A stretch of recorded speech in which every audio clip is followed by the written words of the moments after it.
ঘরে কোনো সবজি নাই, তো চিন্তায় পড়ে গেছো? তো একদম চিন্তা করো না। হ্যাঁ, অথচ ভালো মন্দ খেতে হবে, তো সেই জন্য টেনশনে পড়ে গেছো। একদম টেনশনে না পড়ে এই রান্নাটা আজকে তোমার জন্য। নমস্কার, সবাই আছেন কেমন? সোনালির ঘর কন্যায় স্বাগত জানিয়ে একটি পর্ব নিয়ে চলে এলাম। ঘরে আছে বেসন। বেসনটা মোটামুটি সবার ঘরেই থাকে। তা আমি এখানে মোটামুটি 200 গ্রামের মতন বেসন নিলাম। তোমার যেমন প্রয়োজন তুমি সেমন নিবে। এবার বেসনটির মতন আন্দাজ মতন নুন, লঙ্কা গুঁড়ি আর অল্প একটু হলুদ দিয়ে দিলাম, আর খুব সামান্য করে একটু খাবার সোডা দিয়ে এরপর এটাকে সুন্দর করে কিন্তু মাখায় মুখায় নিব। এরপর আমি এইখানে একটুখানি দিয়ে দিলাম জোয়ান, আজওয়াইন একটুখানি দিয়ে দিলাম, হাতটায় বেশ সুন্দর করে দোলাই মোলাই করে দিয়ে দিলাম। এরপর এটিকে ভালো করে মেখে এরপর এখানে আমি 2 চামচের মতন টক দই দিলাম। টক দইটা সম্পূর্ণ অপশনাল, না দিলেও কোনো অসুবিধা নেই, খেতে দুর্দান্ত হবে আর কি।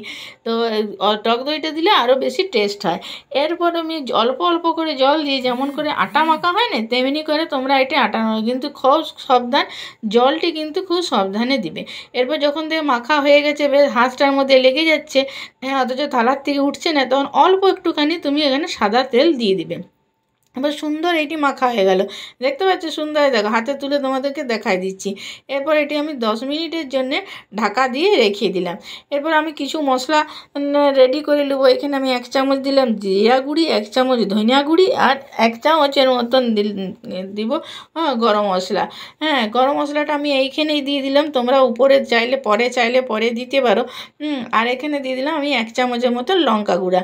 এরপর এটিকে সুন্দর করে মাখিয়ে নিলাম, বেশ জল দিয়ে অল্প করে এইরকম করে রাখলে কী হবে, রান্নাটার বেশ সুন্দর একটা স্বাদ হয় আর কি। আর এখানে আমি 2টা মাঝারি সাইজের টমেটো আর 1/2 ইঞ্চির মতন আদাকে এখানে পেস্ট করে নিলাম। এদিকে আমি দিয়ে দিয়েছি কড়াইয়ে জল বসাই দিয়েছি, জলটা বেশ সুন্দর গরম হয়ে গেছে। এই যে আমি বেসনটা মাখিয়ে রেখেছিলাম, এইটিকে যেমন আমরা লেচি করি অমনি ছোট্ট ছোট্ট করে লেচি কাটবে, লুচির লেচির মতন দিয়ে এরকম ল্যাংচা করবে।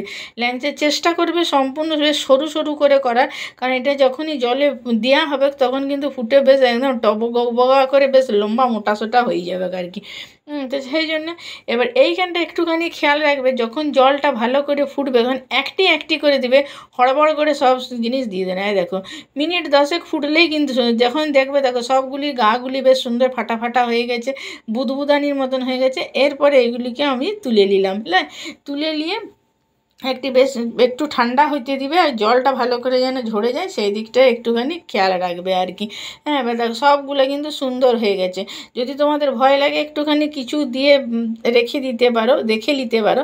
এরপর ওই যে জলটা, সেই জলটা ফেলে দেবো না, তোমরা যে কোনো রান্নায় এই জলটা দিতে পারো। এবারে দেখো কত সুন্দর হয়েছে বলো দেখিনি।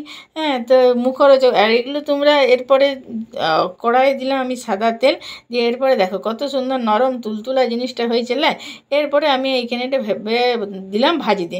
তোমরা যদি ভাজিতে না চাও নাও করতে পারো, কিন্তু ভাজলে বেশি খেতে ভালো লাগে। এটা কিন্তু এই বর্ষাকালে সন্ধ্যায় যদি তুমি ভাজাটি দিয়ে চা খাও না, দুর্দান্ত খেতে লাগবে আর কি।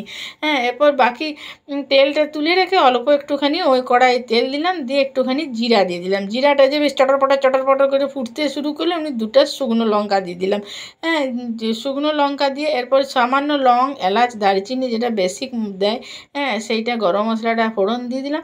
দিয়ে ওই যে আমি যে তোমার জিরা গুঁড়া ধনিয়া গুঁড়াটা করে রেখেছিলাম না, সেই যে দিয়ে দিলাম। দেখো ওইটা দিতে কালারটা কত সুন্দর এসেছিল।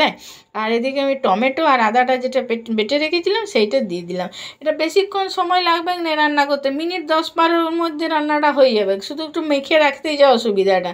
হ্যাঁ, এদিকে নুন আর হলুদ দিয়ে দিলাম। এদিকে বড় চামচের 2 চামচ টক দইকে খুব সুন্দর করে এনে ফাটিয়ে রেখেছি।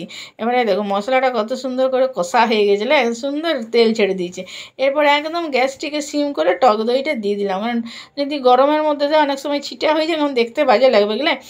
দেখো কত সুন্দর রঙটি হয়েছে। এরপর আরেকটুখানি বাটিটা ধুয়ে, টক দইয়ের বাটিটা ধুয়ে দিয়ে দিলাম। এবার নিরামিষ রান্না একটু চিনি না দিলে বাজে লাগে, সেই জন্য অল্প একটু চিনি দিলাম। আর তারপরে একটু টক দইটাও দেওয়া আছে, সেই জন্যে একটু চিনি দিলাম। হ্যাঁ, দিয়ে এরপর ভালো করে ওই যে আমি গাড্ডিগুলো এখন বুঝে গেছিলো, এটা রাজস্থানের ফেমাস রান্না গো। হ্যাঁ, সে গাড্ডিগুলোকে এর মধ্যে এখানে দিয়ে দিলাম। দিয়ে ওই যে জলটা রেখেছিলাম সেই জলটি এখানে দিয়ে ভালো করে মিনিট 2-3 মতন ফুটালেই কিন্তু হয়ে যাবে।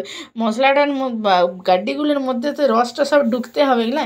এইখানে আমি 3টা এখানে কাঁচা লঙ্কা দিয়ে দিলাম। বেশ কাঁচা লঙ্কার একটা ফ্লেভারটা আসলে খেতেও ভালো লাগবে, দেখতেও ভালো লাগবে। আর নিরামিষ রান্না একটু ঘি না দিলে কেমন লাগে, সেখানে 1/2 চামচের মতন ঘি দিয়ে দিলাম। তোমরা ভাত, রুটি, পরোটা যার সাথে দিবে তার সাথে খেতে অসাধারণ লাগে আর কি।